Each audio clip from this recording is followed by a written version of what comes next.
And we're live. Good evening, everyone.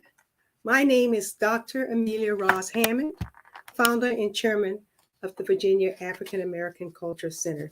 And we are so excited to share with you as we continue celebrating Black History Month with exploring diversity through history and culture, sharing champions for civil rights and social justice. Earlier today, we had for the middle schools Fannie Lou Hammond, and tonight we are pleased to introduce to you, especially on this subject, Daisy Bates. Good evening, Dr. Ross Hammond, and to those who are watching from afar. It is a pleasure to come to you from my home. My current home right now is in New York City. My usual home is Little Rock, but I have traveled up to work with the NAACP as we begin this process of desegregating the schools around the country. It is for this purpose that I come to talk with you today, to ask that you help and participate in helping the NAACP, the National Association for the Advancement of Colored People, to do the work through its legal people and its legal defense fund, to do the work to ensure that our students have the opportunity for equality when it comes to education. Many of you have heard about the Little Rock Nine, and I have been privileged to work with them. Each and every one of them has been a special young person, showing such steadfastness and determination to be able to do the work of integration. As Melba Patilla, one of the young ones, said, she said, when she entered into the schools and after a few days there, she realized that integration was far bigger than she had expected. And it is. I was asked by Dr. Ross Hammond if I would talk about my experience with the Little Rock Nine, but also share from my new book called The Long Shadow of Little Rock. And I have been delighted as I have traveled around the country to share about my life and how I came to the place where I am now. And so I will take a moment or so to share with you. I was born in Huttig, Arkansas. Now, I will tell you, if you go down a map, you'll be hard pressed to find Huttig. It's such a small town. If you go down to the northwestern side of Arkansas, you might be able to find it if you have a detailed map. I was born during the time of segregation. And so I was born on the other side of the tracks. And when I say the other side of the tracks, I mean that very specifically. Truly, there were railroad tracks that went through our town. And on one side of the tracks, there were those who lived in houses of 1 or 2 stories, even some with 3-story houses. Very manicured lawns, flowers that were beautiful to look at. Indeed, their houses were fine. But you would cross over the track, and instead of having the grass, you had the red clay that Arkansas is well known for, mostly in the front of the houses that were there for those of us called colored. We rarely could pull anything out of that ground, certainly not anything as pretty as a flower, and every now and then things that we could eat in our own kitchens. Our houses were shotgun houses. Some of you all might have seen those shotgun houses built so that there's a long hallway down the middle of the house, rooms on either side. So if someone came to your house and shot a gun through, it go from one side to the other without hurting anybody. That is where I was born. But when I was born, though, I played with all kinds of children, both black and white, as children do. They have to learn how to be divided.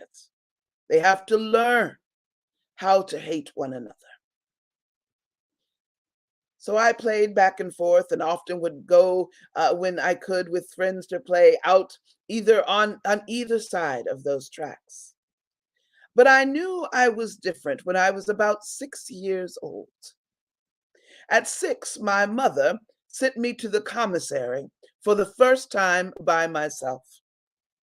I was delighted to go. I went to the commissary. She told me to pick up, told me to pick up pork chops for dinner that evening. Well, I got in there and there was no one else there. And I went up and I told him that I needed pork chops and to put it on our credit as we had there. And he was just getting ready to serve me when a white woman came in. Well, he immediately stopped serving me and went and served her. Then another one came in and he served her.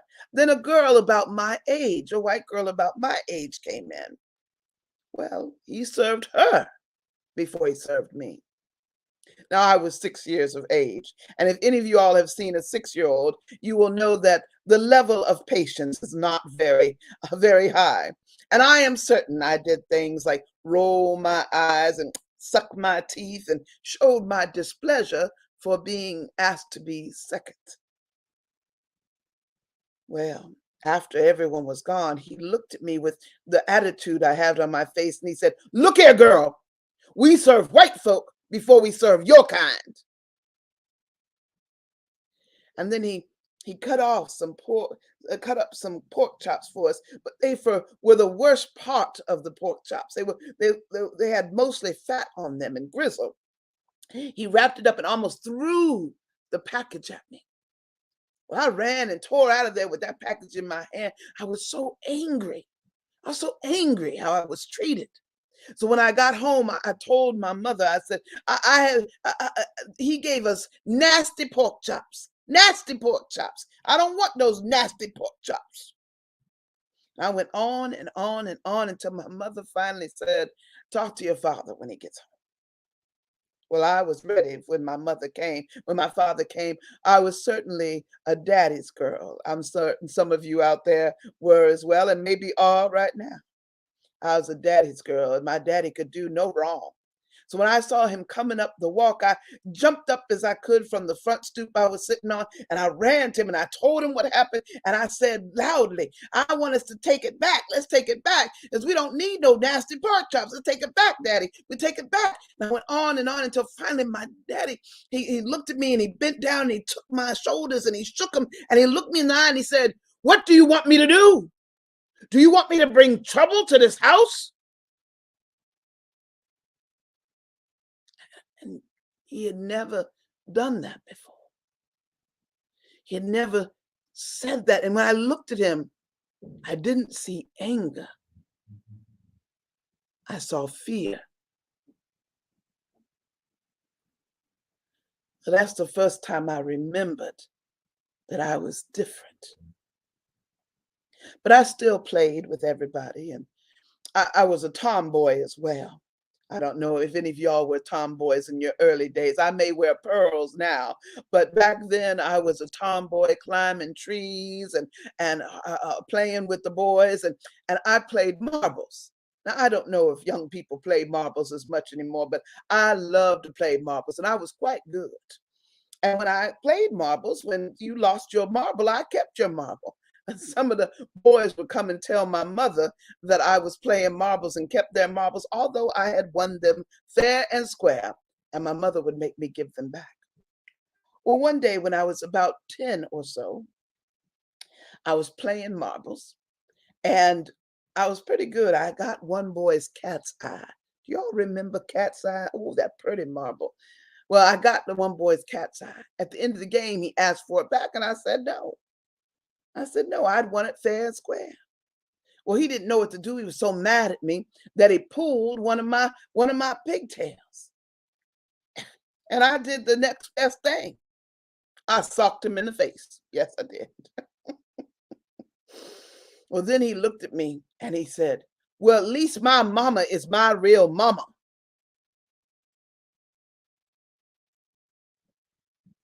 There was something about the way he said that it rang true. And so I didn't respond, and I don't even know if I even gave him his cat's eye back. But I knew I couldn't ask my mother. I knew I couldn't ask my father. I knew that something in me told me I couldn't. And so I waited. I waited until my cousin came around. He's older than I am, by about 5 years or so. And he always spoke to me clearly. He always treated me like I could understand. So I asked him, was she my real mother? And he told me the truth. She was not. You see, my real parents had been neighbors of the ones that were raising me. And I was born to them, and while still a baby, my father worked at the mill. In Huttig is a mill town. Everybody either worked at the mill or around the mill, or if they worked at a store, the store was usually owned by the mill, like the commissary and such. And so my father was working one evening, and some white men came to the house, and they called upon my mother, and they told my mother that my father had been hurt in an accident, and they came to pick her up and take her to the hospital. Well, I was sleeping, and she went next door to the people that raised me, and she asked them to watch over me. She'd be right back. When my father, my real father, returned unharmed in the morning, he was surprised I was by myself, and when he asked the neighbors, they told him what had happened. My mother's body rose to the top of the lake about 3 weeks later. She had been beaten, she had been raped, and drowned. They say my father was so filled with the urge for revenge, but he knew that that would cause far more trouble. And so he asked my neighbors, his neighbors, to be my parents. And they said yes.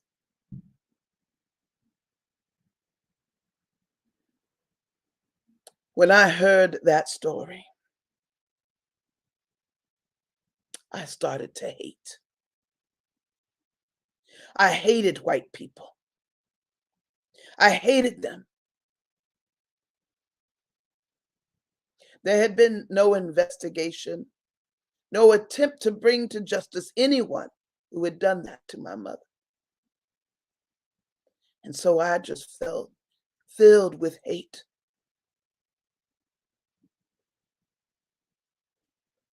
As I grew older, people said I began to look more and more like my real mother.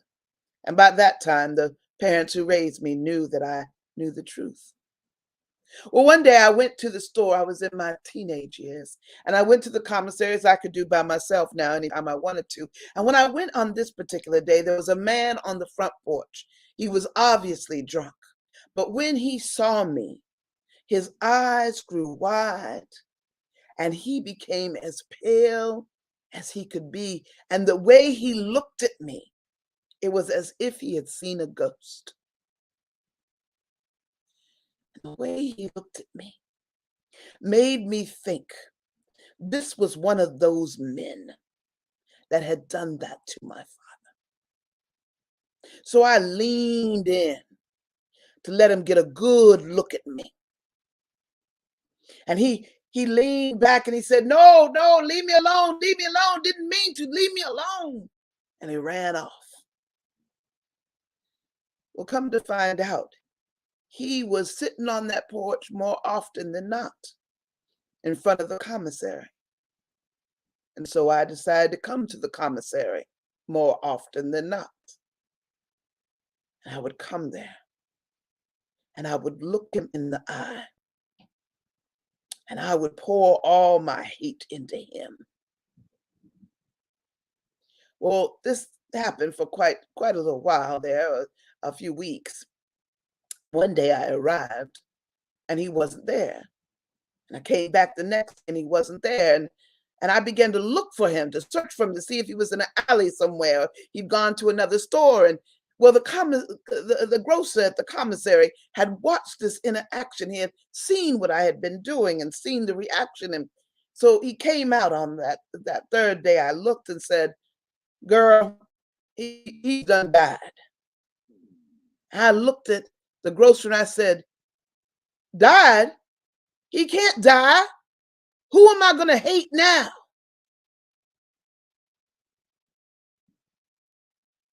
I was filled with that hate. The ones that I played with when I was younger, I couldn't stand the sight of them. That hate was eating me up. But it wasn't the only emotion I was having. I had a whole nother emotion about a whole nother thing. Lucius Christopher Bates was coming in, picking up, he was collecting the insurance. Some of you all may remember, some of y'all may still be doing that, when folks would come to your house to pick up the insurance payment. And so he came to the house at least every month or so to pick up the insurance payments from folks throughout Hatik. And he was tall, lanky, had them glasses, looked right studious, kind and polite. I sure enough took a shining to him, although he was older than I was. But I was I was 17, near to 18. So he would come by and he would always be proper, of course. And he would come by with little gifts. Now, young men, you got to follow what Lucius, we called him LC, what LC did to impress my parents. He would bring a newspaper, one of the colored newspapers from out of state, to my father. He would bring fresh flowers to my mother. He'd always bring a little something for me, a bracelet, sometimes the comics. And he would be invited to our home for dinner. And every now and then he would take me and my parents, of course, out to the movies. We'd sit in the movies and we hold hands for just a minute. Or he might try to get his arm around me for just a minute.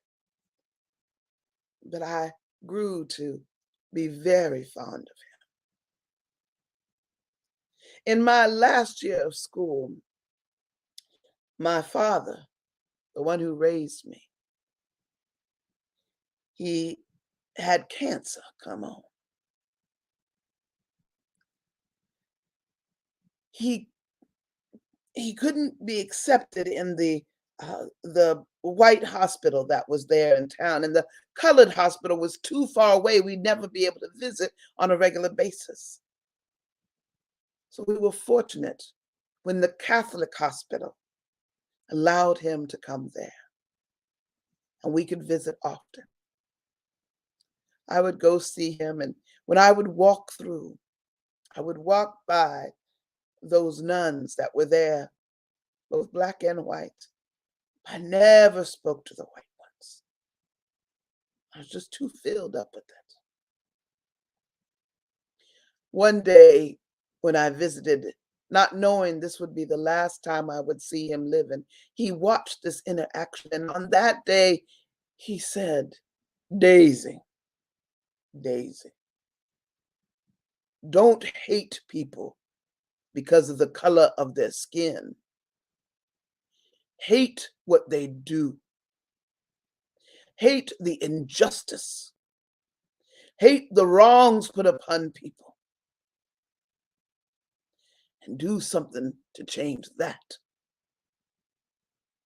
Don't hate folks for the color of the skin.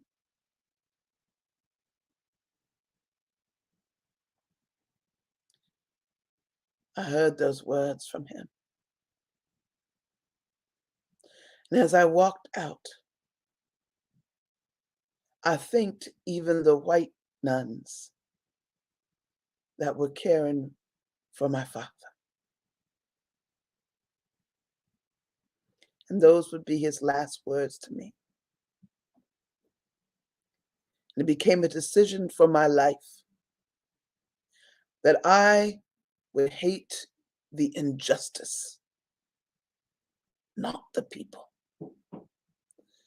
but what they did.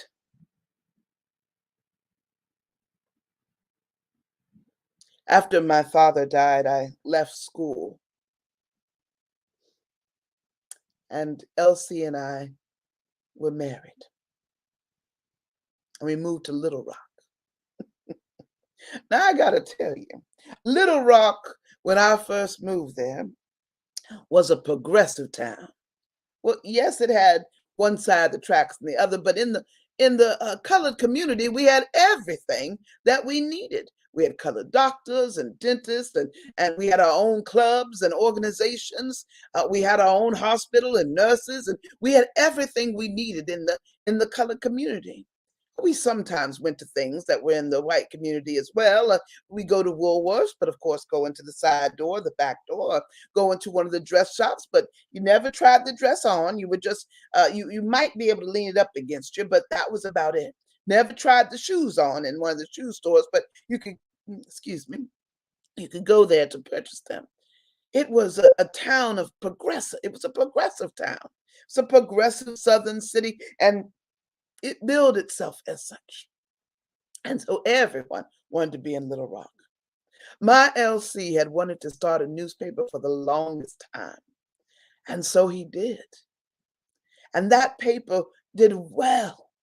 Because he wasn't just talking about who was marrying who and what the fraternities were doing or the Elks were doing or the Masons were doing. He talked about what was happening around the country. He talked about this move to have equality. He talked about the men coming that were returning from wars and how these men in uniform, even at the fort right there in Little Rock, right near Little Rock, how they were being treated so differently. And yet they had fought in the same war. He spoke about these things. One time he had to leave town for a little while, and he told me that I was in charge of the paper for that little bit of time. Well, Jean Davis and Jean was one that helped me. She was a secretary, help LC, and Jean and I decided we could do that. Wouldn't be a problem at all. And wouldn't you know that evening that he was gone, well, there was a riot in town. A few of the soldiers, black soldiers, had come to town, and they were there a little after the curfew for them. When they were approached by somebody and told to go back home, they were in uniform. They said they had a right to be there. They were American citizens, American soldiers, and they had fought for American freedoms. Well, people started gathering. Soldiers started gathering. The people in Little Rock started gathering. And before you know it, there were shots rang out, and there was a dead black colored soldier, and there were injured folks on the other side. The police were brought in, the sheriff came, and people were jailed. Well, I came in and, after hearing what was happening, I interviewed people and realized it was not the colored soldiers who had begun this. Excuse me. And the colored soldiers were just standing up for what they knew was right.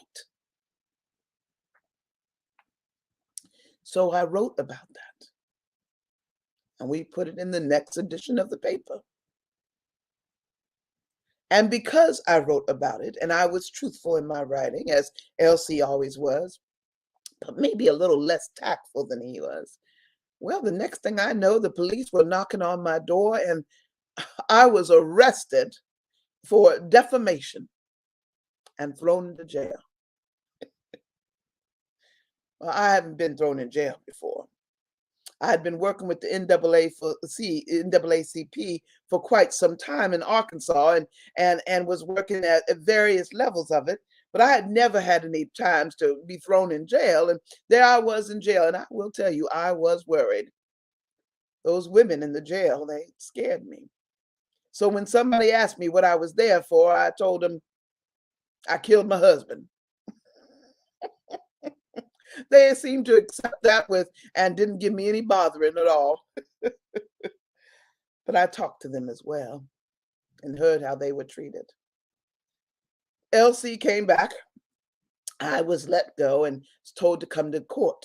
Well, when I got to court, they asked me all kinds of questions, and the prosecutor, he would say, "Now, Daisy, did you do this? Daisy, did you do that? Daisy?" And finally, I said, "My name is Mrs. Bates.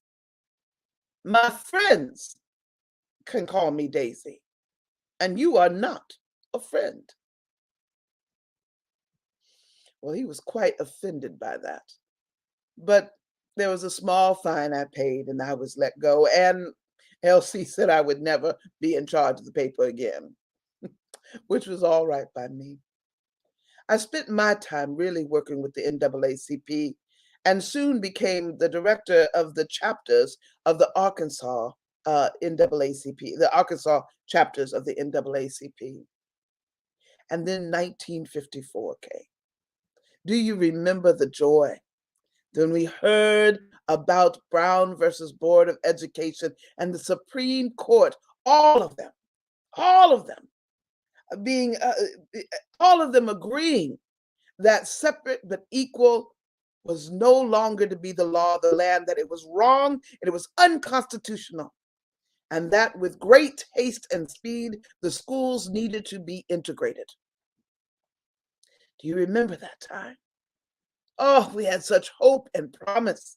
And we began right there in Little Rock to begin to plan how we would integrate the schools. We started conversations with the Superintendent Blossom. We began to talk with the school board, and they dragged their feet. And we went to court, and they dragged their feet. We went to court, and finally, in 1957, early part of 57, they said, the judge agreed that the schools needed to be integrated.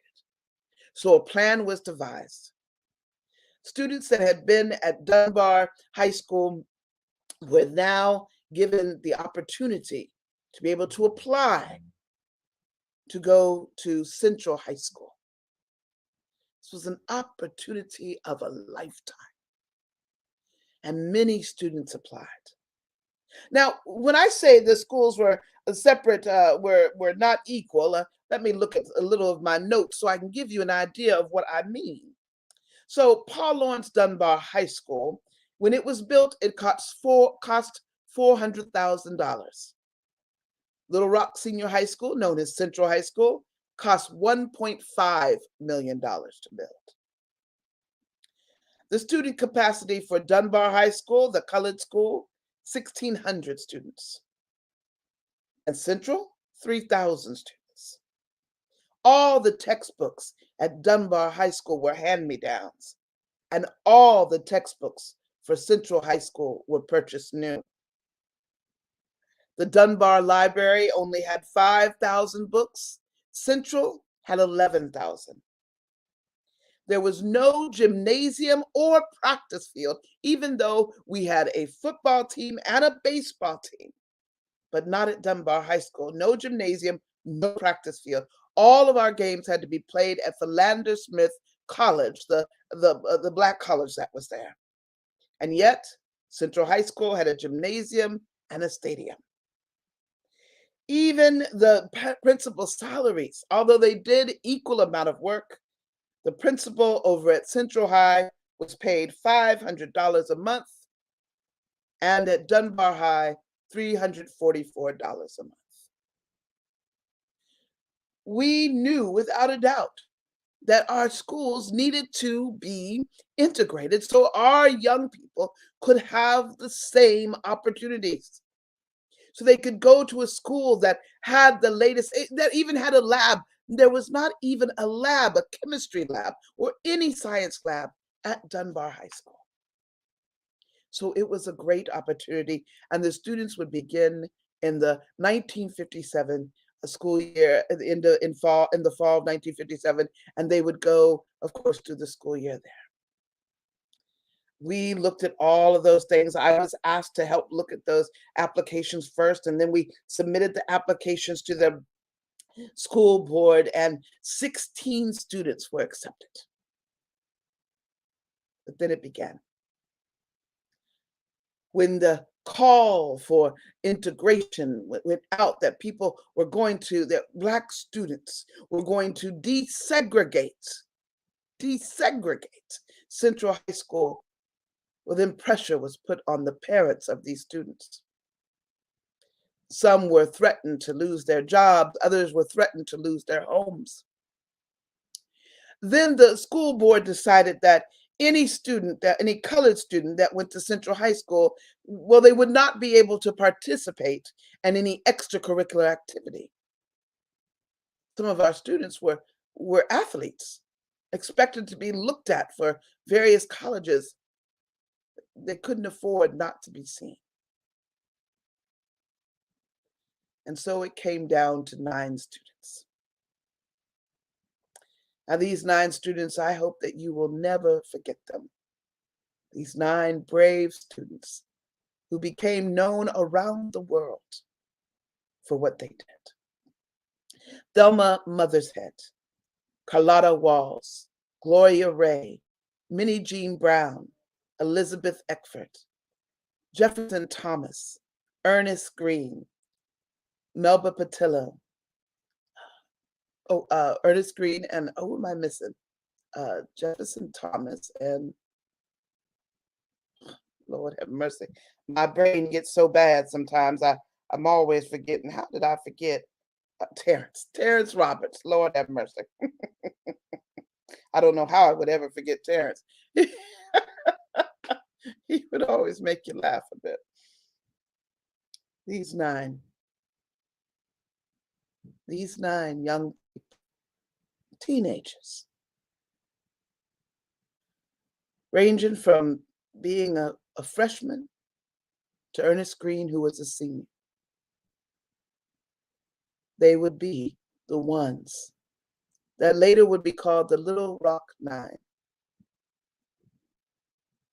But they didn't start out as that. They were 9 students going to a school for a better opportunity. Throughout the summer of 1957, I met with these students on a regular basis. Thurgood Marshall came down and met with them. Others came down and introduced themselves, other leaders in the civil rights movement that was just beginning in earnest. We'd already seen what had been done over in Montgomery, in Alabama, and the bus boycott there, but we'd also seen what had been done in Mississippi with the deaths there. We'd seen what happened to young people. So it was a time of fear that was going to be happening, but it was an important time. And so we met almost every day. We talked about how to not respond if you were abused in the school, if you had something thrown at you, or people talked about you. We talked about these things. We practiced them.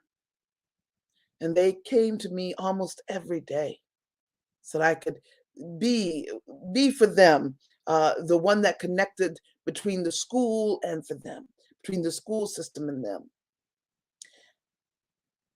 I remember that time very specifically because that's when the mothers group came. There always seems to be a mothers group that is founded amongst the white women that cares for their children. I received a knock on my door one evening, early evening, and there she was with her gloves on, her pocketbook on her arm, and she dressed nicely, and she said, "Are you Miss Bates, Mrs. Bates?" And I said, "Yes, I am." I said, "And you are?" And she told me who she was and that she was with the mothers group. Oh my. She said, "We want to make sure that want to talk to you about the children. We have children that are in the school. And don't you want to protect your children?" I said, "Yes, indeed." "Don't you want the best for your children?" "Oh, yes, yes, yes, we do." "Well, then we don't need to mix the children together. Once we mix them together, they will not be able to learn. They'll be distracted." And I said, "Oh, certainly not. When our children come and learn with your children, they will have the same advantages. They will get to know one another. They will get to know that they have many of the same things. They listen to the same music. They do the same dances. They go to the same stories. They listen and even read the same magazines."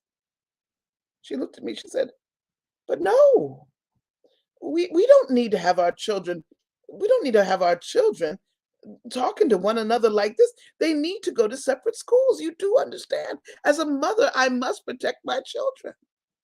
And I said, and as a woman who has no children but protects these children, we need to desegregate the school. I asked her in if she wanted some tea after she had not left the front of my door. She said no and left quickly. Oh my. I was quite surprised by that, but I shouldn't have been. I should have learned that when there is change, when there is change, those that have been in a place of power for a long time are afraid of that change, no matter how good it can be. We're constantly, where I live, on the road I live on, we live in, it is on a hill and it goes down, and we're kind of on the bottom part of that hill, right? in the Middle of that hill, and then it goes back up a little bit. During that summer, it was in August, I went out and took our dog Skippy, and I went and took him for a walk. I came back to the house.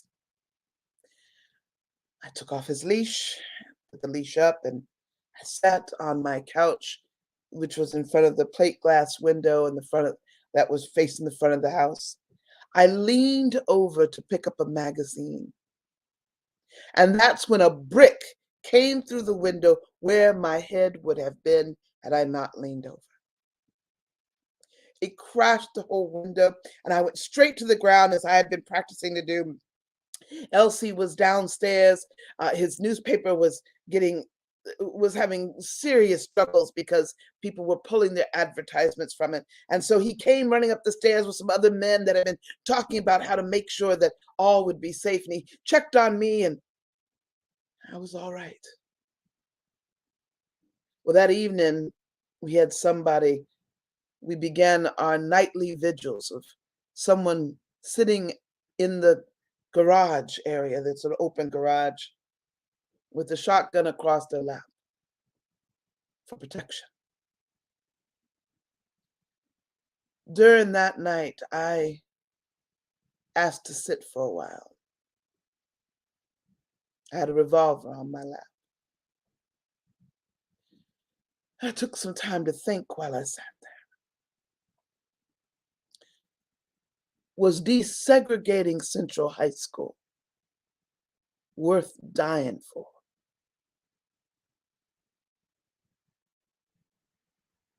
Was it worth dying for?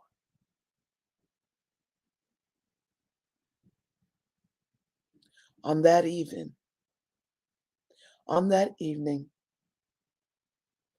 the answer was yes. The answer was very much yes. We had crosses burned on our lawn. We eventually kept up the plywood on our front windows rather than having them broken again and again. Death threats constantly. But the students were going to enter Central High School.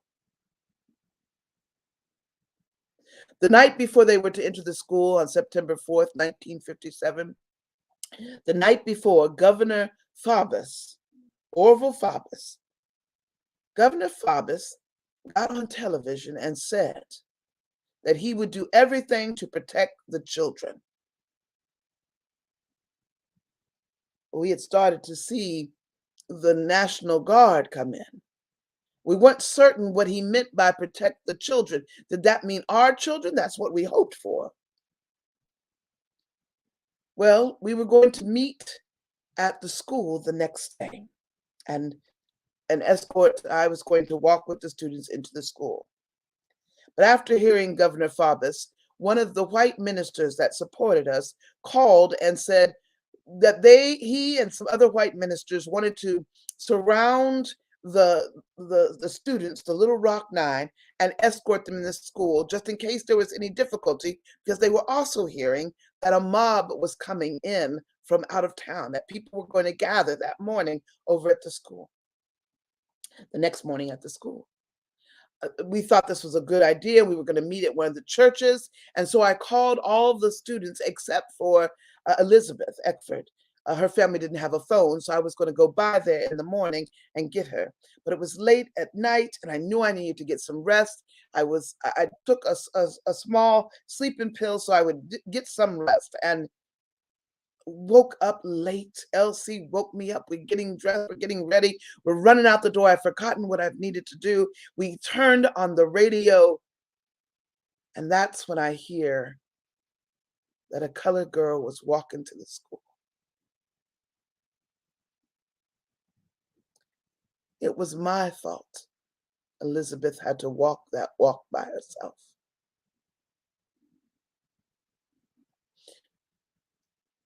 She should have never had to go through that. And the picture of her as she walked with people yelling and screaming, students that were her age yelling and screaming behind her. That picture was on the front of every newspaper in our country the next day. It made it to other countries.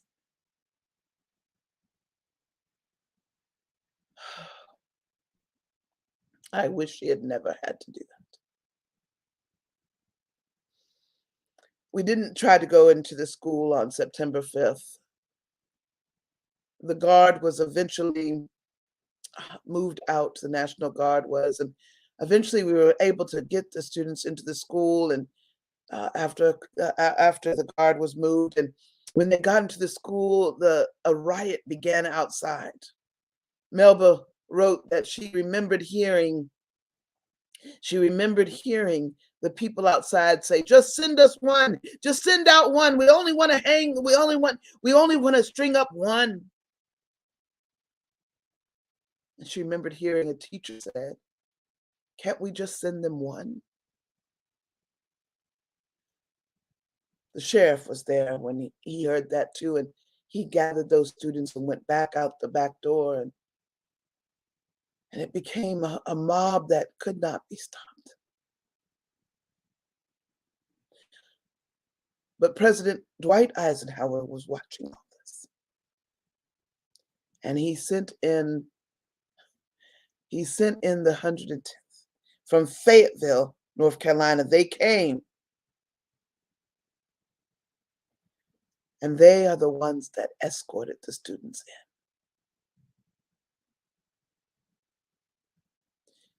And our students were in the school. Now, they were ordered not to go into the school with the students.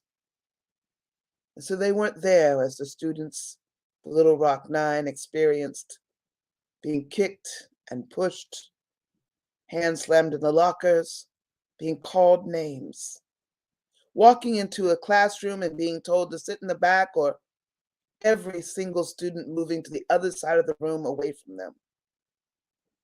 For having water with lemon juice inside of it thrown at someone and said it was acid, being afraid, having food thrown at you and thrown on top of you. Every day those students came to my home and shared these things, and we would talk about them. We didn't talk to the press about this because we didn't want the focus to be on the negative. We wanted that people to see how strong these students were. And only one student didn't make it through that year, Minnie Jean Brown. In December, after a student had poured food on her several times, she responded and poured some chili on top of him. The young man was suspended, Minnie Jean Brown was expelled. She has fortunately had the opportunity to go to another place and finish her schooling there. In 1950, Ernest Green became the first colored student to graduate from Central High School. And after the graduation, the school board in Little Rock closed all public schools the next year. All of them. But they provided monies for people to have private schools, at least monies for those who started white private schools.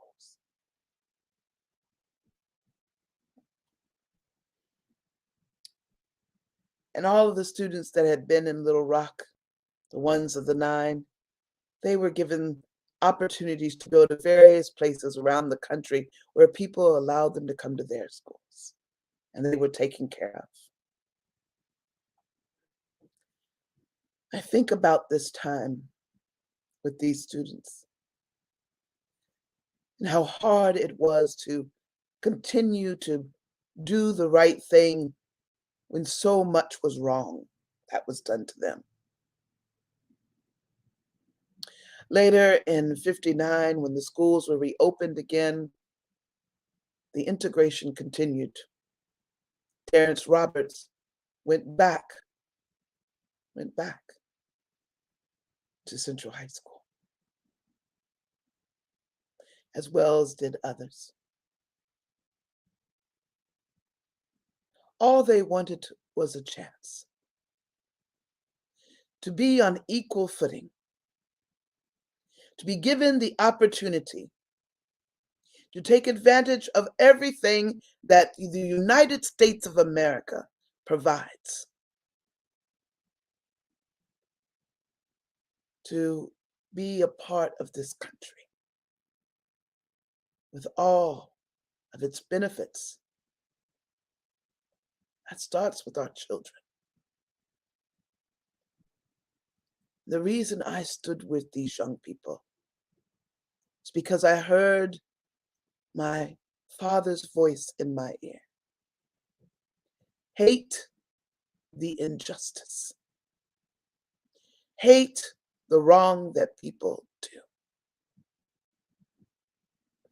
I was able to garner allies that were white allies with us every step,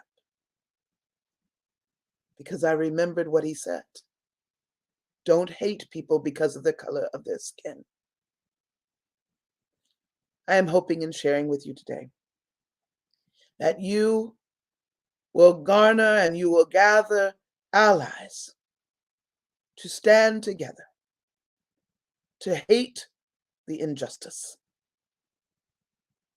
and to fight against it wherever it is seen. Thank you for letting me have a moment to speak to you today. Dr. Ross Hammond, it is certainly a great opportunity to speak to those that you've brought here today. Thank you so much. I can't quite hear you yet. Thank you so much, Daisy. You took us back a long way. We felt we were there with you, and you have gone through a lot.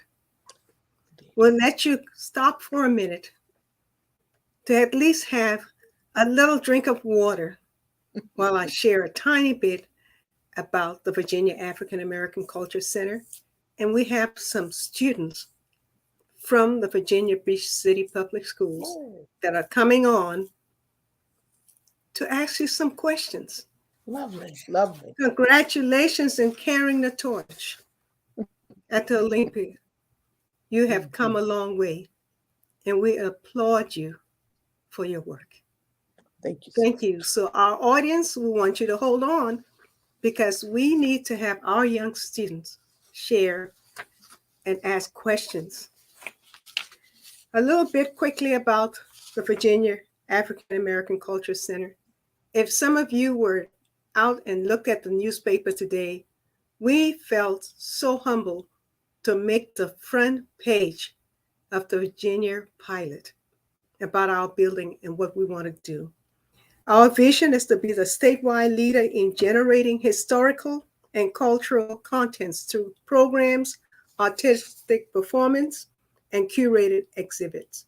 Our mission is to collect, preserve, interpret, inform, and celebrate Virginia African American history, culture, and community, and to educate the public about African American contributions in all areas of endeavor.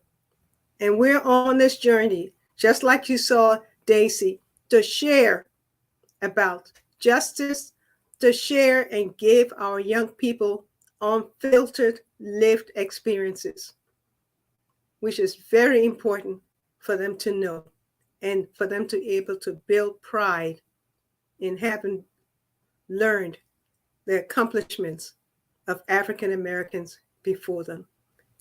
Please watch this small animated video about us, and right after that, you will see the young students all ready to talk to Daisy.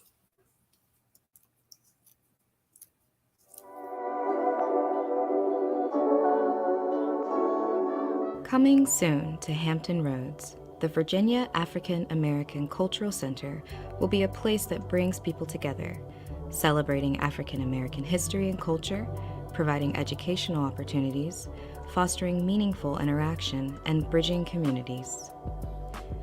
Located in Virginia Beach, Virginia, at the intersection of Newtown Road and Diamond Springs Road, the Cultural Center is nested within some of the many culturally rich African American communities of Princess Anne County. This prominent site along a well-traveled corridor is a visible beacon of innovation and celebration for the African American community.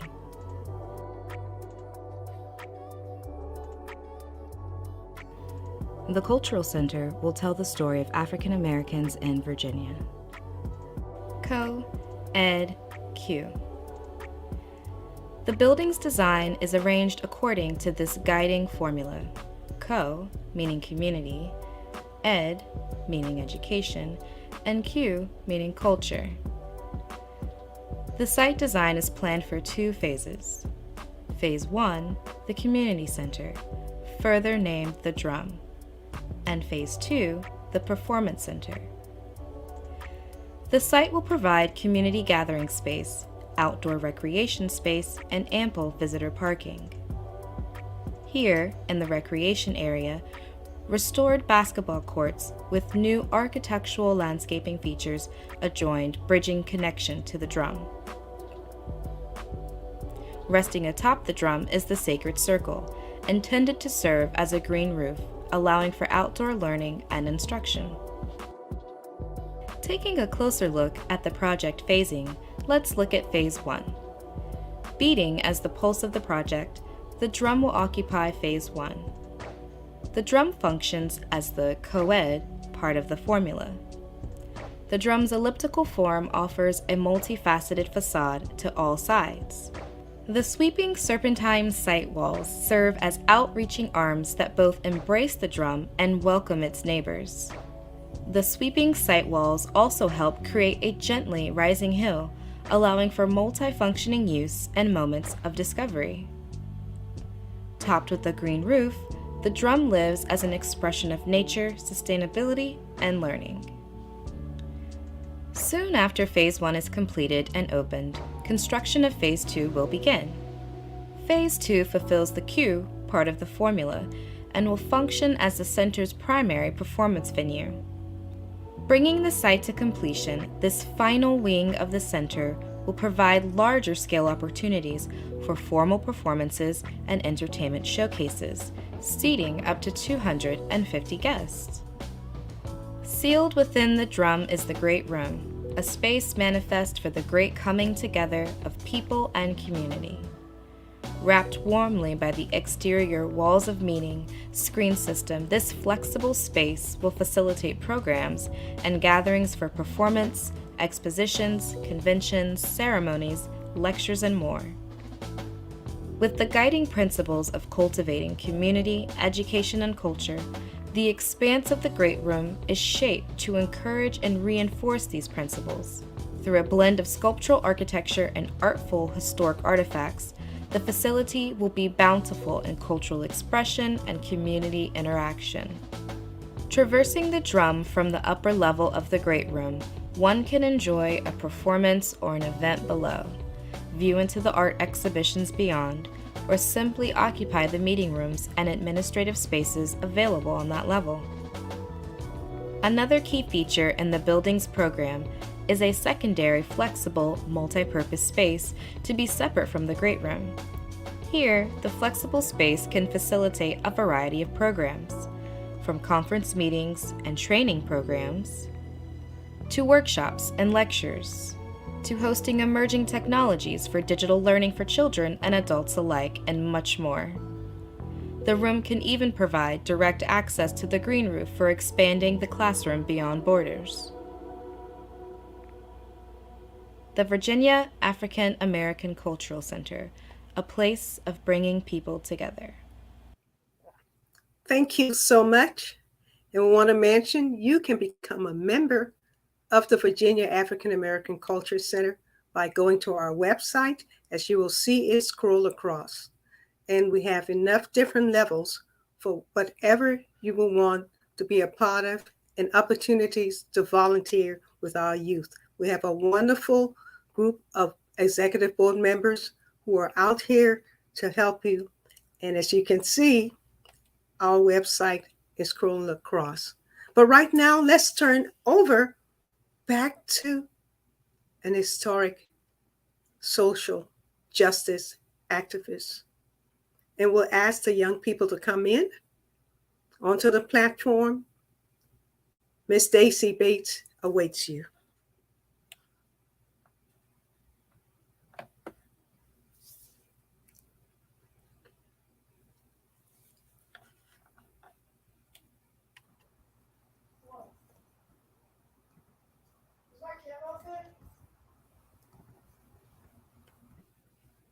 Good morning, Dr. Lindsay Laws. You're on.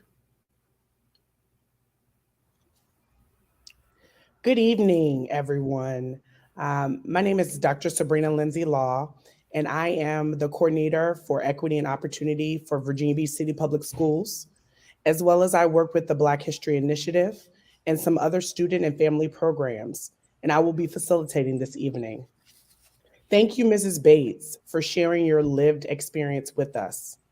And I would like to introduce our moderator for this evening, Mr. Marquise Thomas, who is a graduate of First Colonial High School, home of the Legal Studies Academy. He is currently a junior at Old Dominion University, majoring in criminal justice and minoring in sociology. In January of 2018, Mr. Thomas and 4 other students were surprised on Good Morning America with an opportunity to be part of the Disney Dreamers Academy with Steve Harvey and Essence Magazine. Mr. Thomas plans on going into local law enforcement or federal law enforcement work. Mr. Thomas is an active member at Piney Grove Baptist Church, where he is a former member of the praise and worship team. He really enjoys singing and worshiping Jesus Christ. And in his free time, Marquise enjoys playing video games, playing the piano, singing, and watching television. Mr. Thomas, will you introduce the panel members? Yes, I will. Thank you, Dr. Lindsay Law, for that welcome. Our panel members this evening. First, I would like to introduce Jada Cumberland. She is a senior at Lansdowne High School who plans on attending Old Dominion University and majoring in cybersecurity. Next, I would like to introduce Jeremiah Lauderdale. He is a senior at Kempsville High School, and he plans on double majoring in cybersecurity and pastoral ministries at Liberty University. And finally, I would like to introduce Josiah Law, who is a middle school student at Larkspur Middle, and he is exploring career choices between being a professional athlete, a sports analyst, and a psychiatrist. Before we move on to the questions that we have for you, Ms. Bates, I just want to say a few points that I wrote down from your presentation. The don't hate the color of their skin, but hate what the people do and their injustice. That really stuck with me because it's so true. Another thing that made me laugh was when you said you told the people that you killed your husband. Oh, that made me laugh because I can attest to that. I understand how in a jail setting, you tell someone I killed my husband, they're less likely to mess with you. So I really enjoyed your presentation. And at this time, we're going to go ahead and begin asking you the questions. Josiah, you can go ahead and begin with your question. Hello, my name is Josiah, and this is the first question. Please describe how you felt once the Little Rock Nine was able to attend Central High School. Well, people ask me that question quite a bit, and I did not give them the answer they wanted, is the truth, because I was angry. And I said, anytime it takes 11,500 soldiers to ensure 9 Negro children get their constitutional right in a democratic society, I can't be happy. That quote was written over and over again. That's why, but it was true. I was not elated that they were in the school. I was angry that it took what it took to get them there. And they were there, and I was nervous and scared for them. But I never quite got to the part where I was happy that they finally got in the door, because it should have never had to happen that way. Does that make sense, Josiah? That's a fine question. But what does my answer make sense? Yes. Thank you. And a wonderful question, Josiah. Thank you. That was a good question. Next, we're going to go on to Jada. Good evening, Ms. Bates. Thank you so much for that amazing presentation. My name is Jada Cumberland. My question is, how did you prevent hate from obstructing your pursuit of justice in the face of this extreme adversity? The truth is, my father's words stayed with me. And Jada, it is not easy to not hate when the things around me were encouraging me to do that all the time. When I would see the injustice, my husband wrote in the Arkansas State Press about the injustice all the time.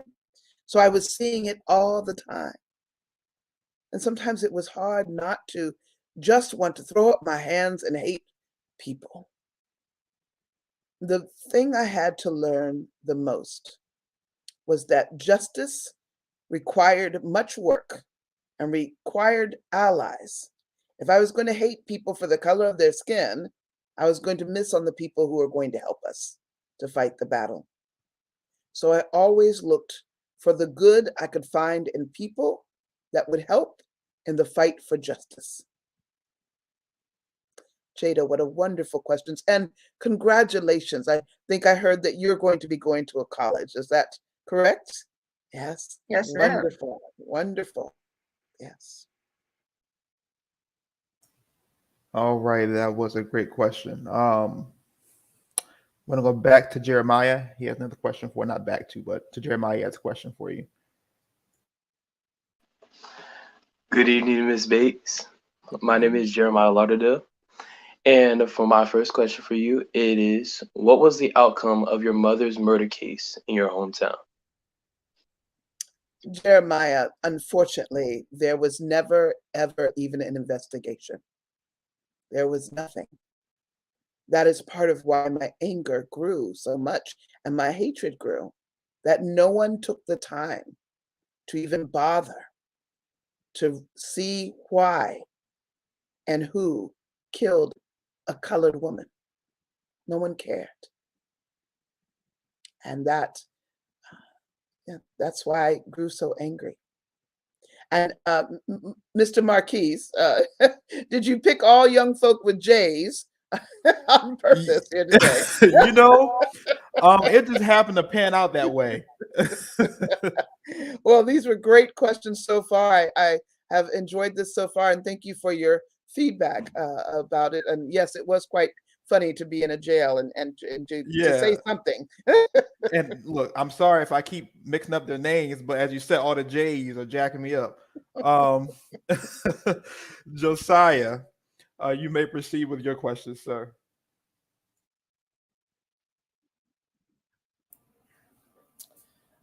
The fourth question is, how did you feel when you heard that your school was going to shut down?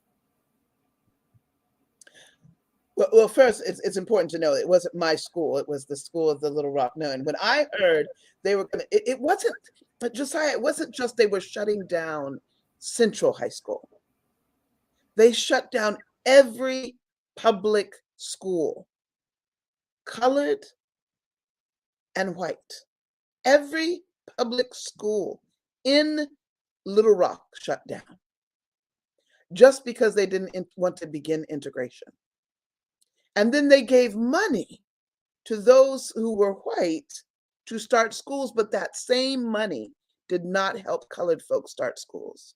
So our kids who were going to public school had no opportunity to get a full education. They missed a year of education. I don't even know how you would feel as a young person missing a year of education for something that you had no control over. But I'm certain if you had that happen to you, you would know how much you lost. And I was angry. I was furious because they canceled every school and then didn't provide for our students. And so I understand how you felt about them taking things and opportunities from you, but what went through your mind on how you're going to take action against it? Well, what went through my mind is the NAACP and the courts that need to go back to the courts again. The Supreme Court had put the law down that they need to desegregate the school as quickly as possible. And then they reiterated that after a year that there was no one that was really integrating the schools. They came back, the Supreme Court justices said, and put out the ruling again in stronger language. So I went back to the courts and back with the NAACP, I went back to the school board. I demanded that the law be followed. We went to judge after judge after judge. We used the courts to our advantage. And we did it again and again. And then we began to teach our young people in people's homes, and we gathered places that could actually, because they shut the buildings down. So we had to find other places even to teach the students. And so we worked on making that happen as well. Thank you. You are quite welcome. Good questions. I have a question for you myself, and then I'm gonna go back to Jada. When you were presenting, you said that you begin to have hate for white people, right? And then later on, you said that it was told to you to don't hate people because of the color of their skin, but because of their injustice, etc.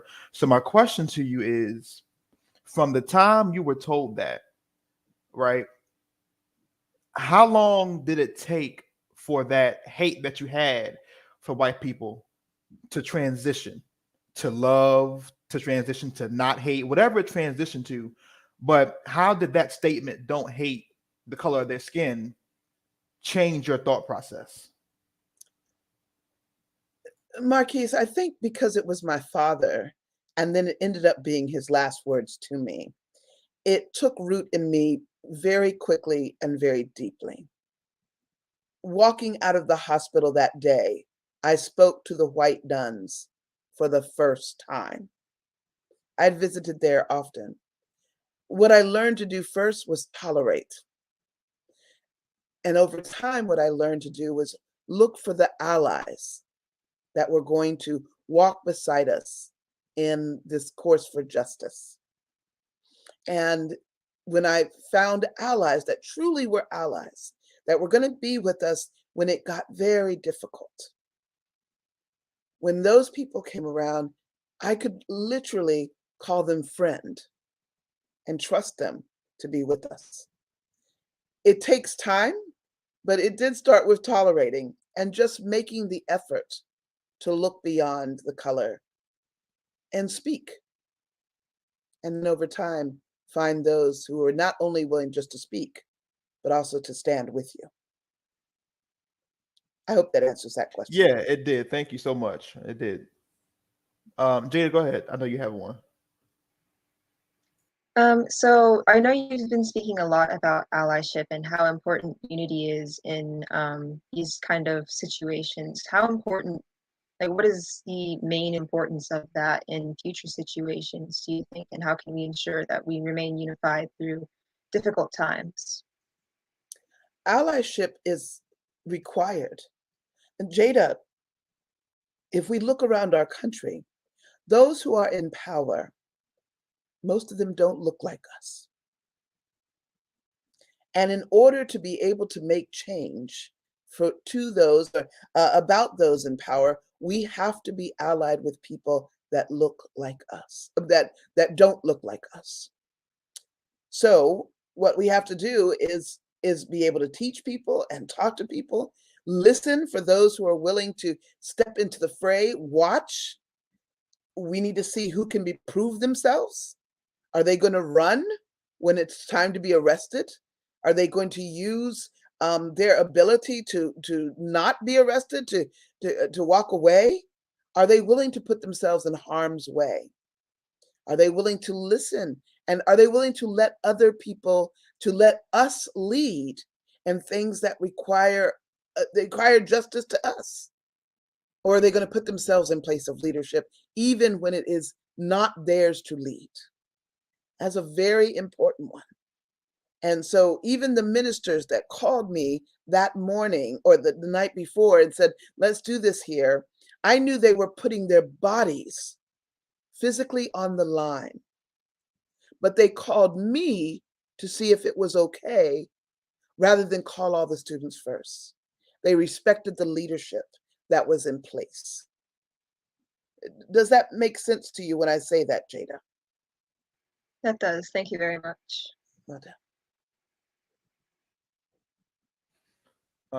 Good question. So, Jeremiah, go ahead with your question that you had about the 9. So for my second question, I would like to know, why did you choose the specific 9, or why were you willing to, be with those 9? Why did you choose Eckford, Brown, Ray, Roberts? Why were they the ones chosen? Well, we didn't choose just them. We put out an application, and as we were looking through the applications, we were looking for those that already had good grades. They had strong parents that were with them, parents that had been through schooling themselves. We were also looking for those that they had to do an essay, so we wanted to hear what they were saying that they were going to do. We did originally have it open to everyone, so we had athletes who were student athletes. They were good in school and good at athletics. We wanted people to be able to have things other than just school that they were good at. We wanted to make sure that we were looking at bringing some of the cream of the crop from Dunbar High School. We wanted to make sure that the students that we were looking at were those that were going to take this experience and actually do very well with it. And excel inside of that. Which meant that some people we didn't look at. But that has been the way of most desegregations, is they look for there's usually testing involved. We had some testing involved with some of our students as well, that they had to test at a certain level in order to do that. So we know that we were making it very specific, but we wanted to make it an experience that was going to allow for the next experience to happen, because they already saw the excellence of these students. I think I've talked quite a bit. I'm certain I'd like to hear more about what you students are doing. Thank you again, Mrs. Bates. We definitely enjoy this Q&A time, learning and growing together. And part of the Black History Initiative, what we've been working on is gathering personal lived experiences from individuals who integrated Virginia schools.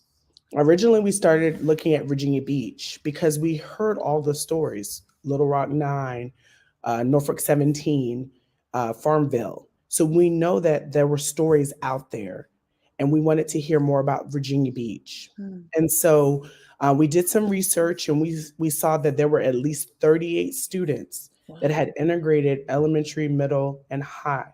Hmm. And we know there's more out there. As early as a couple days ago, we got a call from another individual that we'll be interviewing. And so we're capturing the stories because we understand the larger context of history and storylines. It's going to require us to tell the stories, tell our stories, and bring all the stories together so that we begin to build that inclusive history that we all would hope for and desire so that we can be more well-rounded. And so each of these students experienced for the last 2 years conversations, presentations, interviews, research. We had several events, and they all led those endeavors. So I'm going to give them an opportunity again, as you called them this evening, the 3 J's, to be able to kind of give some more insight on that.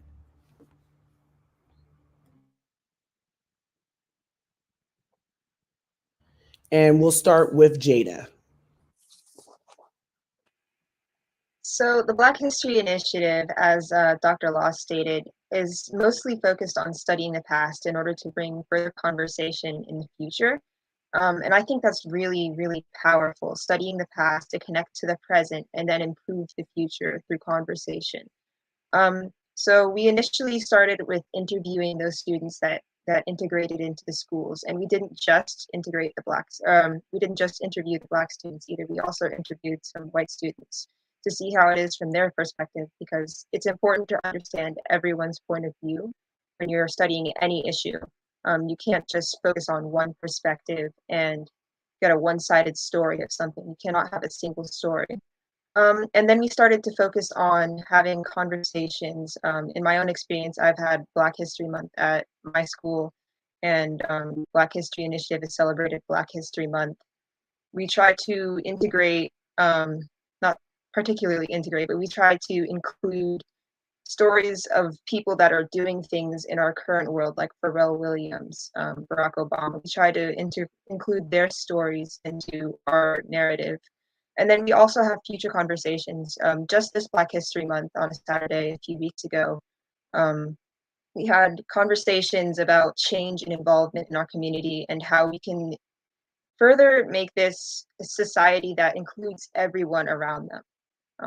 So that's pretty much my experience with Black History Initiative, and I love it so far. I look forward to doing more with it. Thank you, Jada. Let's go to Josiah.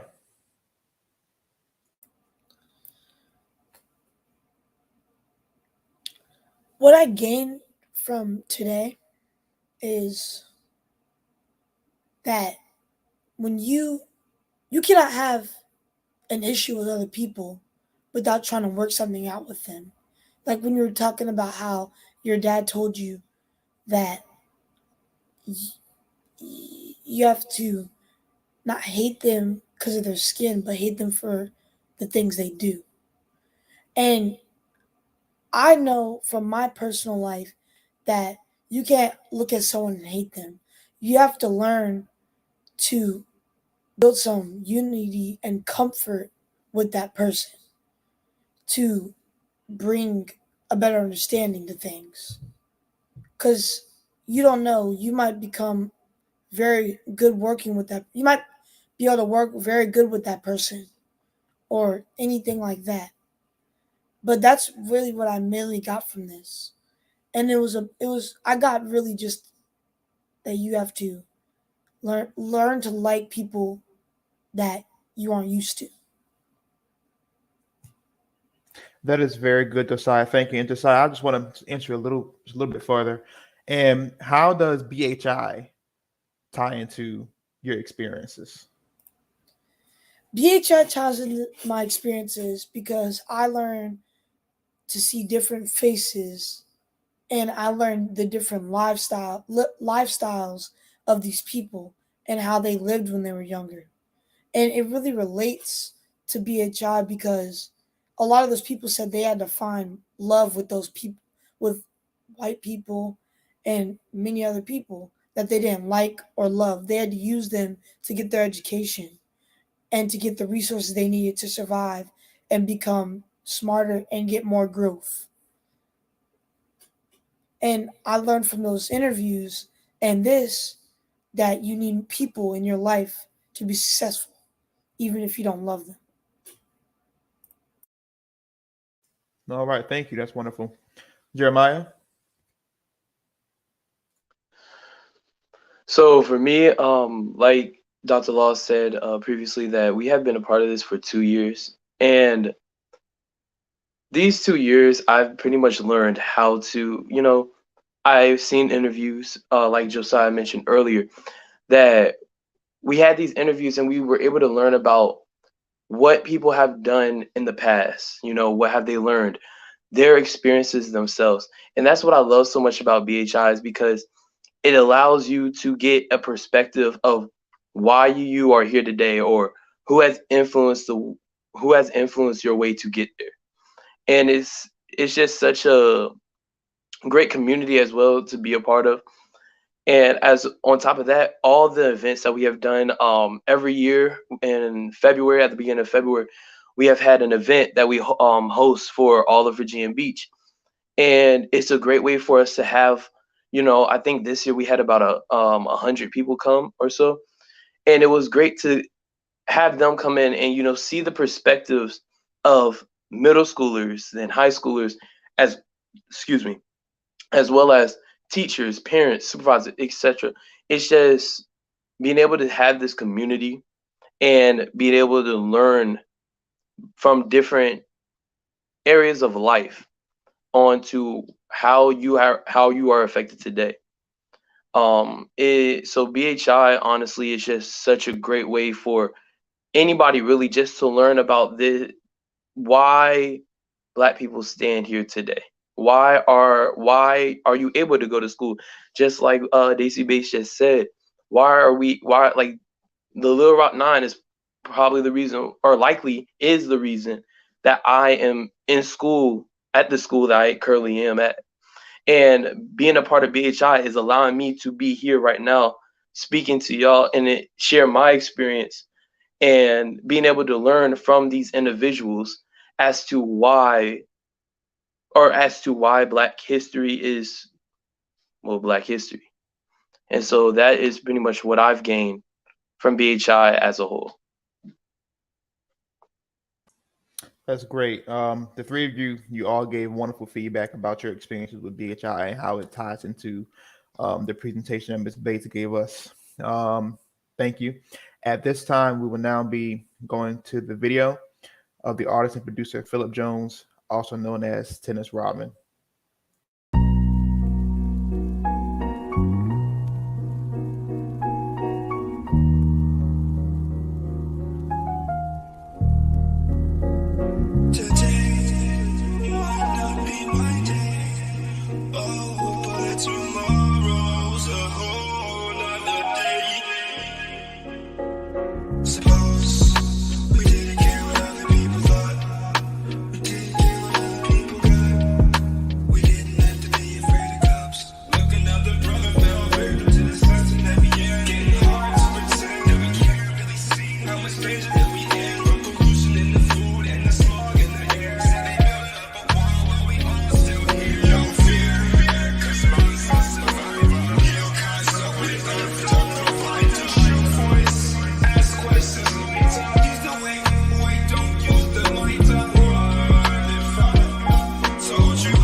Government lies in my eyes, they should distort it. If a solution came along,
Hello, Mr. Yeah. Rodman. How you doing? I'm well. How are you? Doing quite well. I appreciate the opportunity to Good. come here and speak to y'all. No problem. Thank you. We thank you as well. I'm not sure what questions they have for you, but I will start off by asking you, what experiences did you personally have? What experiences did you read about? Maybe your friends or family contributed to that song. Initially, when I wrote that song, it was actually right after Nipsey Hussle died, and I wasn't like a huge Nipsey Hussle fan or anything. I didn't know a lot about what he had done for his community and kind of what he was doing. I kind of just brushed him off as like another gangster rapper. But when I was able to actually take a little bit more of a look into what he was doing, I started to realize, you know, how important he was to the community, and it kind of made me take a step back and realize, you know, there can be leaders, you know, regardless of what you might do or what your past might be. You can be a leader in any community, and um, in the arts, especially that year, we did lose a lot of young rappers, and kind of just lost a lot to the struggle. So for me, that song was just kind of a way to just kind of get a release and you know, just kind of put out a message that, you know, I felt like was universal. It was kind of around the same time that we were dealing with a lot of the Black Lives Matter stuff and over policing, and you know, it's kind of a constant problem. But it was just an opportunity for me to use my skills as an artist to try to make a difference and try to just make people think a little bit differently.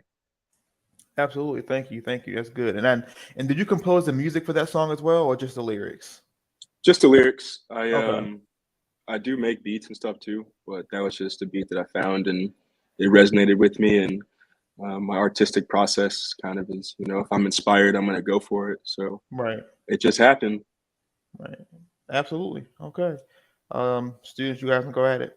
Josiah, go ahead. Do you feel the message of that song got out, and did it like stick with people?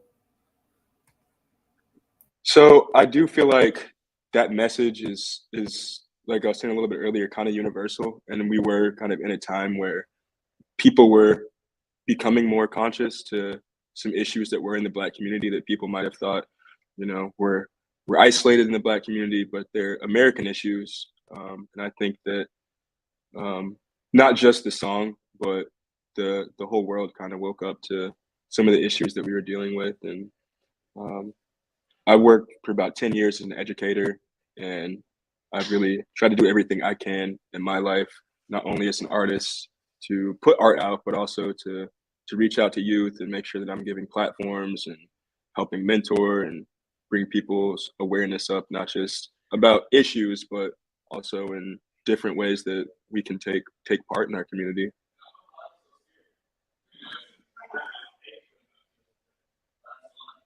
I think that as Black people, you know, sometimes people think that we only have certain traits that people want to put out there for us, whether that's being an athlete or if that's being an artist or something like that. But I mean, we're all skilled in many ways: science, math, technology, and those things are all really important to me as well. So not just the music, but with making videos and all the things that come along with being an artist, I think that it's really important for us to all take part and do what we can, you know, just do what we can.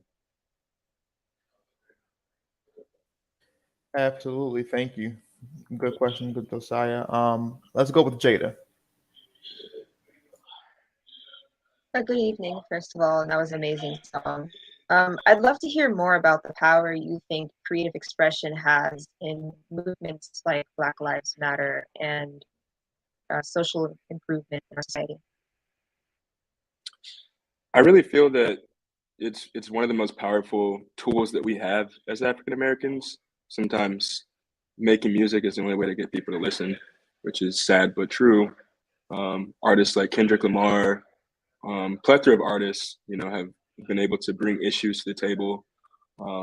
Even someone like Lil Baby had, you know, a wonderful protest song, and he might not be known for that type of music, but that was one of the biggest songs last year. And I think that it resonated with a lot of people for that reason, that it did make sense. And, you know, it kind of gave another side to what people might see as a one-sided artist. We're all, you know, we're all excellent. We all have so many things to share and so many things to do. So I do think that, you know, we got to utilize whatever platform we have to make sure that we're not only speaking up, but we're also speaking right and using every opportunity we have.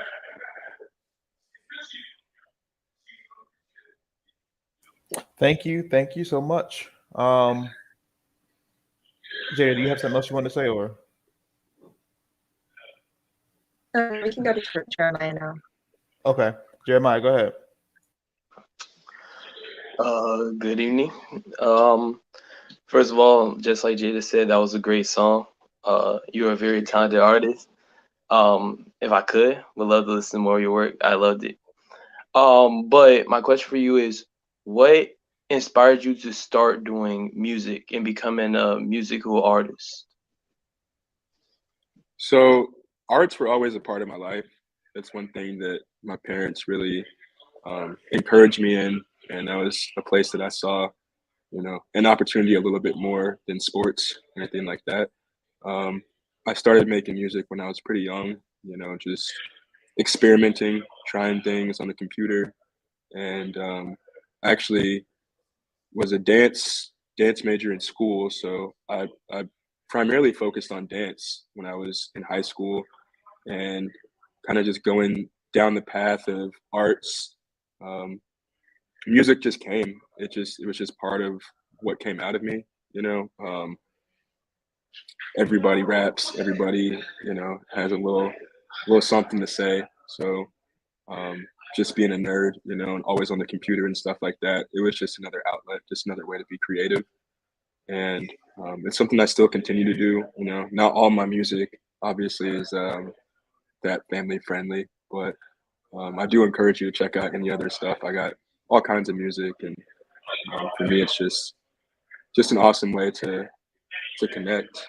I see they have my production company. That's my website for my production company.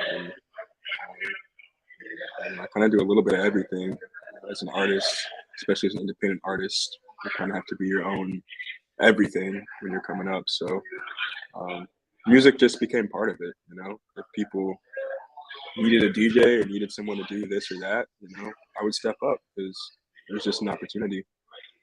So really, it was just seeing opportunity and seizing it. Thank you so much. Thank you. Good question, Jeremiah. Students, any of you have any more questions to ask?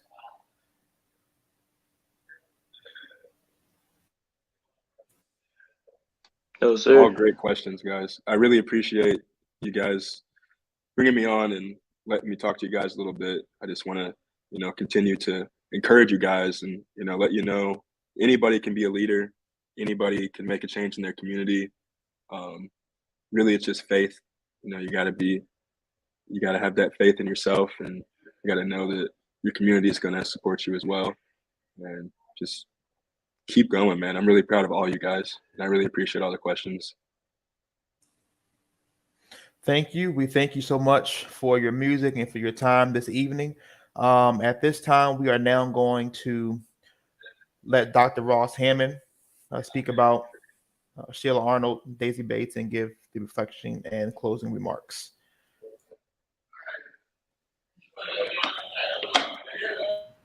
Wow. That's all I can say is wow. I am so proud of the work you students and the moderator, Mr. Thomas, and Dr. Sabrina Lindsay Laws. The work you are doing gives me hope for the future. And now I'm going to kind of do this backwards. Since Philip Jones was on right this second, I want to just say a few tiny words about him. If you can kind of pull him in. Philip Jones, AKA Tennis Rodman, did not tell you that his mother serves Miss Chevette Jones on our board. He is one of many talents, and one of the reasons he wrote this song, as I spoke to him, was because of his mother. What a wonderful tribute. We're very proud of you. His song Thank you. today, as you heard him share his comments on what inspired the lyrics of this song and the importance of the general need for social justice and meaningful change, is why we have combined. This is the first time we're doing such a program. I'm sure you have been following us. We'll soon have on April 9th, we will have April 7th, Beck G, who will talk about, as a radio host, this whole Masterpiece series is to help other people, young people, entrepreneurs look at alternative careers. You may not be that person right in the front like Beyonce, but what you put behind the music, and you can still make a great living. So we're happy that you're with us. If you notice, we have a multi-generation from Miss Stacy Bates on to Mr. Thomas, to you, to Dr. Lindsay Law, and the wonderful students. So make sure you come on and continue with us as we'll be bringing Beck G April 7th. But at this minute, I want to introduce you to the real woman, the wonderful storyteller. Notice she has changed. She is now Miss Arnold. It was shocking today when we were at the Bayside Middle School and she suddenly took off her wig and all the kids went, and she said, well, you know, there's a real woman behind this, but it's amazing. About Miss Arnold, she was selected for a MacDowell Fellow, a prestigious artist award, and spent a month working at its Peterborough, New Hampshire location. This fellowship adds to her other accomplishments, including being a George Washington Mount Vernon Research Fellow, selected to be an artist in residence at Holmes Oaks in Lowell, Maine. And in 2021, she received the National Storytelling Network Distinguished National Service Award. Ms. Arnold has traveled to 41 states, providing storytelling, character interpretations, and professional development programs at schools, churches, museums, libraries, and for festivals, conferences, and organizations. She not only tells the story, but she walks the story through her own life. And we're so proud. We at the Virginia African American Culture Center believe in bringing you the best. And you are, Sheila Arnold, one of the best. Things are pouring in, awesome, and so forth. Thank you. We want to thank all our wonderful students for coming on. And we have some people behind the scenes that you're not seeing, but we are a team. We have Mr. Sekou Varner at the back, who's putting all of this, and we'll give him a clap. We also have Miss Shavette Jones, who is our parliamentarian and big on the video, because all of those technical things, those are not my forte. But without all of this team is our dream team. And we thank you all for being here with us. We want to close off by pulling everybody back on the screen. Mr. Varner, if you can get everyone on for a minute so we can see them. I told them we're doing something like the Brady Bunch. Don't we look like the Brady Bunch? Of course, some of the younger people may not know what that is, but we've lived through and we're all here. We want you to thank each of you. And students, I want to tell you, for all of your work tonight, I have a gift card for each of you that you can spend as you like, because you have really earned this. So I'll ask, as I go down the list, I would like each of them to wave to you. We'll start with Dr. Sabrina Lindsay Laws from the Office of Equity and Diversity. I want you to say it right for me. And then we have Jada. We wave to her for all she has done. And we have Jeremiah. I feel I know them all like family. Thank you. Thank you so much. And over, we have the one and only Tennis Rodman, real name Philip Jones. Congratulations. Thank you. And we also have Mr. Marquise Thomas. And I'd like to welcome him and thank him for his awesome job as a moderator. We'll have to bring you back again, young man. And of course, all hands clap for Miss Sheila Arnold, Miss Daisy Bates. And there's someone that I have left out. Where is he? Josiah Law. Let's give him a round of applause. And if you have any last words to say to us, if you have half a second to say something straight across, and then we'll end with Philip's song. Today may not be your day, but there's always another day. To me, that's an optimistic song with all the beautiful ballet at the back, the orchestra playing. If you didn't know, I am a music professor, formerly at Norfolk State, and retired to enjoy seeing our new generation move forward. So one quick word from you, Dr. Lindsay Laws. How did you feel the program went? It was phenomenal. It's just so nice to be able to see everyone use their gifts and talents to be able to talk about, speak about, experience the inclusiveness and the unity that we say that we want, but to hear our students and you can visualize where we're going. And it's a very fine place, and I'm excited about it. Thank you. And next to you, we have Jada. Anything from you, Jada? I just want to say thank you to both Mr. Tennis Rodman and to Ms. Sheila Arnold, who played Daisy Bates. I love hearing about old stories. I love hearing about how we can change in the future and how we can affect the world right now. So thank you. That's great. That's great. Okay, Jeremiah. I would just like to thank all y'all. Thank you for just allowing me to be up here to speak tonight. I also like to thank Dr. Lindsay Law for allowing me to speak here as well. You guys are wonderful, and I just appreciate y'all having me tonight. Thank you. And next we have our youngest but powerful young man. Go ahead, Josiah. I'm happy to be here with all of you guys, and I'm happy to have the opportunity to speak and get my thoughts, my questions, and my profile as a person out to the world.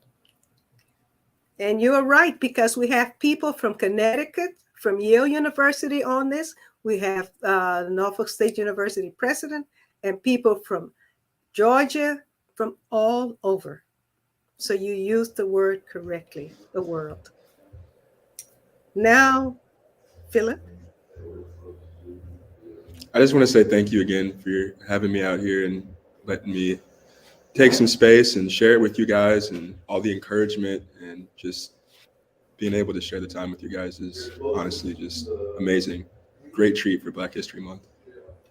Yes, and we'd love to hear your music. I'm sure many want to get the lyrics and want to buy this.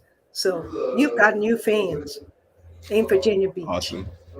And I hope your father, Mr. Kevin Jones, who is a very active member of our advisory council, is on. Congratulations to Mr. and Mrs. Jones for producing such a wonderful son. Next, Thanks, Mom and Dad. Mr. Thomas. Yes, I just want to say thank you to Dr. Parrott. I'm not sure if she is watching this or not, but she's the director for, Dr. Law, correct me, the Office of Equity and Opportunity and a whole bunch of other stuff. But she's the director over that office that Dr. Law works in. And I thank her for getting me involved in this program and keeping me involved with the students. I am not that much older than them, and I was a part of extracurricular activities just like this. I was a part of the Male Summit, and to hear Miss Sheila Arnold tell the story of Daisy Bates was intriguing to me, because as a high school graduate and a college student, I'll be honest, I didn't hear about. You would ask me who she was, I wouldn't known about it until now. So I am grateful that I was able to learn something while still networking and getting involved with all of the students, listening to the music that I heard by Mr. Rodman here.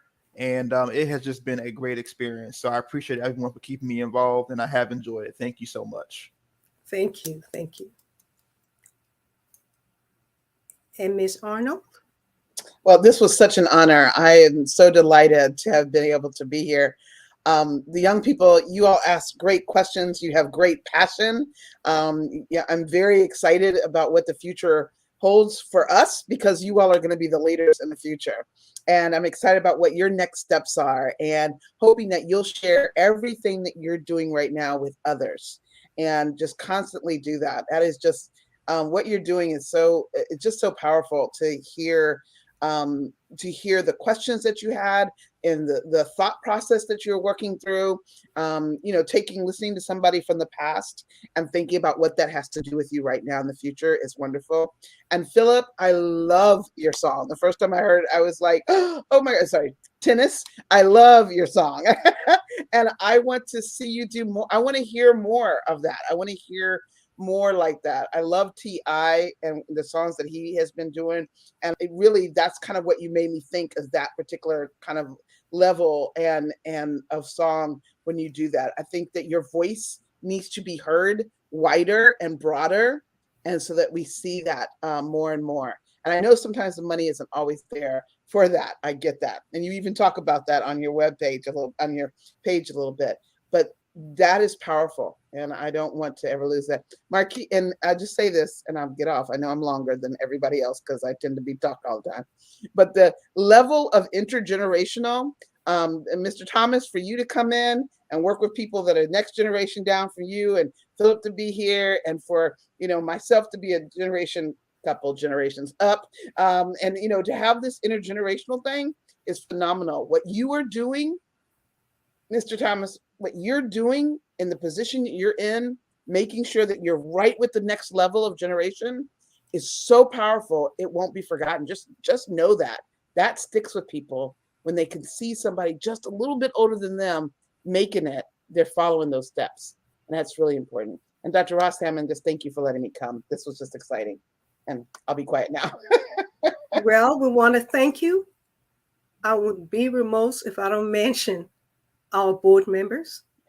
As I mentioned, our vice chairman is William Terry Calhoun, and he's a high school counselor for the Virginia Beach City Public Schools. We also have Dr. James Bonds, retired Navy veteran. He was out there with me at the military place today. We have also Mr. Kelvin Arthur, who is our CPA and help us keep us afloat. We also have Miss Cheryl Davison, who has been with this organization with me in this journey since 2015. We also have Mr. Wayne Jones.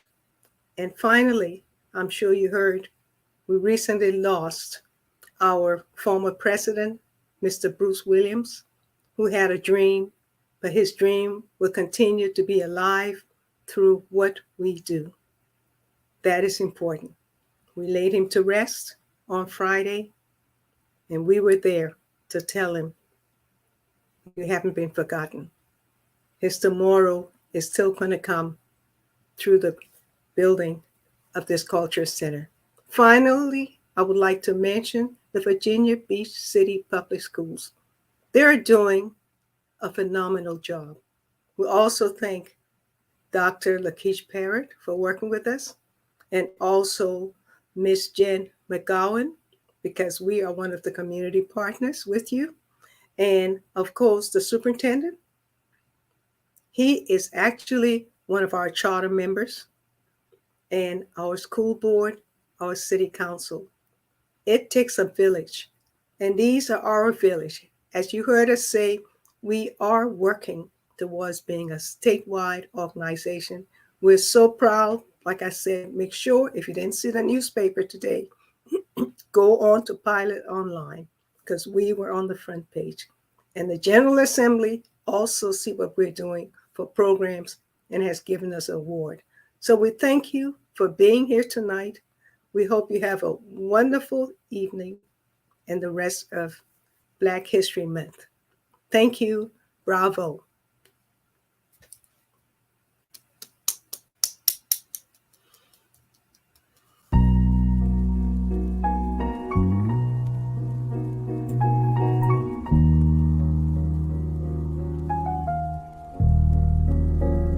Today